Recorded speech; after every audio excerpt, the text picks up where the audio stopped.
Page 5 now, anti-Semitism in the United States. Oh yes, it has reared its ugly head in Madison, Wisconsin, of all places. 30 homes tagged with swastikas and derogatory slurs in a mostly Jewish neighborhood. Homes, mailboxes, driveways, all covered with graffiti. Of course, residents there are upset by this. The damage is one thing. It can be repaired. It's the hate that is of major concern. No one has been arrested, and at this time, police say it's not a hate crime. Really? Nazi symbols on the homes of Jews, not hate? Meantime, in North Carolina, the opposite. Federal investigators are trying desperately to frame a triple murder as a hate crime, even though the murderer says it had nothing to do with who the victims were. Joining me now, Daily Ledger Page 5 girl Stephanie Marie. Stephanie, we hear the mainstream media repeatedly saying these 3 victims were Muslim victims, when in reality, they were Americans. And unfortunately, a crazy man has snuffed out their lives. Exactly. So we don't really know all of that right now, but what we do know is a grand jury has indicted 46-year-old Craig Hicks on 3 counts of the murder in the shootings of the 3 young Muslim students. Now, Chapel Hill police have yet to find evidence that Mr. Hicks acted out of religious hatred, like some are saying.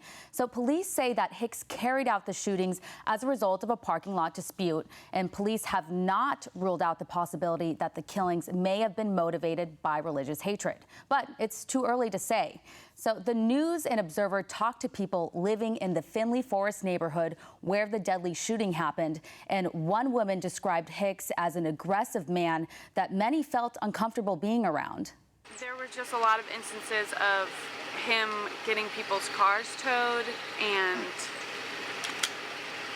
just being very aggressive towards anyone who came, visitors, residents, and so someone in the community organized a meeting to talk about how he kind of made everyone feel uncomfortable and unsafe. He was pretty adamant about no new people, no new cars, unfamiliar cars that he hadn't seen before, or cars that didn't have Finley stickers. So a lot of people have been saying that this is about religion or race. Is there any indication that... I saw no indication of that. I have seen and heard him be very unfriendly to a lot of people in this community.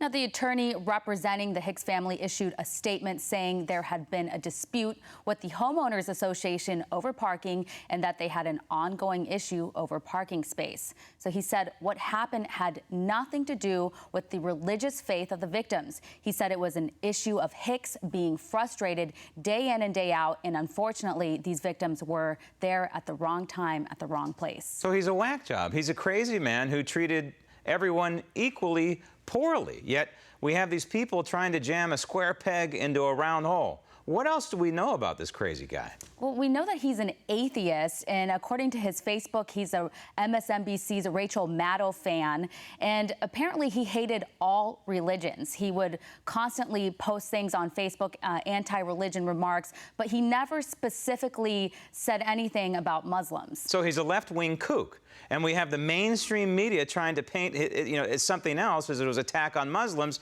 and of course the mainstream media won't go there and say that he was a left-wing Rachel Maddow cuckoo nutcase, right? So, I mean, that's part of the problem here. Yeah, we see Obama stepping in and making comments about certain issues, and it seems to be issues that are convenient for him and issues that fit his narrative. Right. You have to wonder if it was 3 Catholic students who were killed, would we even be hearing about this story, and would Obama be talking about it? No, because it has to fit his agenda. That's the Obama way. What else do you have on page 5? Press Secretary Josh Earnest turning himself into a pretzel, trying to explain the president's recent comments about climate change. During an interview with Vox, Obama said he believes the media overstates the threat of terrorism compared to longer-term problems like climate change. Now watch ABC's John Carl grill Earnest over Obama's ridiculous remarks. Let me just clarify, is the president saying, as he seems to be implying here, that the threat of climate change is greater than the threat of terrorism? I think, John, the point that the president is making is that there are many more people on an annual basis who have to confront the impact, the direct impact on their lives of climate change or on the spread of a disease than on terrorism.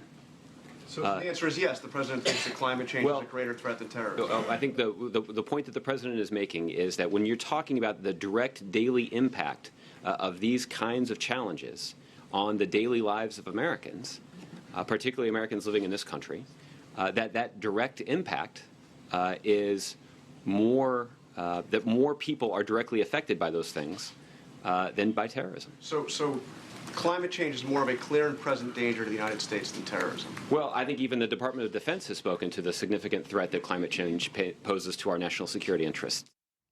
Carl also hammered Ernest over Obama's statement about the shooting that took place at the kosher deli in Paris. And that was during the same Vox interview. Obama called it a random act of violence rather than a terrorist attack. This is all nonsense. It's as if they believe that we've even bought into the premise that there is climate change, that there is global warming. It's all based on a lie. It's based on junk science, and the American people as a whole don't buy into it. And oh, by the way, comparing it to terrorism is insulting to the Americans who lost their lives to terrorism, especially on 9/11. Yeah, I mean, the White House and Obama want us to believe that something that's not even real is more dangerous than brutal terrorists who are slaughtering Christians and killing Americans. It's absurd. Their priorities are just out of whack. Steph, thanks. Coming up next, new liberal spin on Ferguson, blaming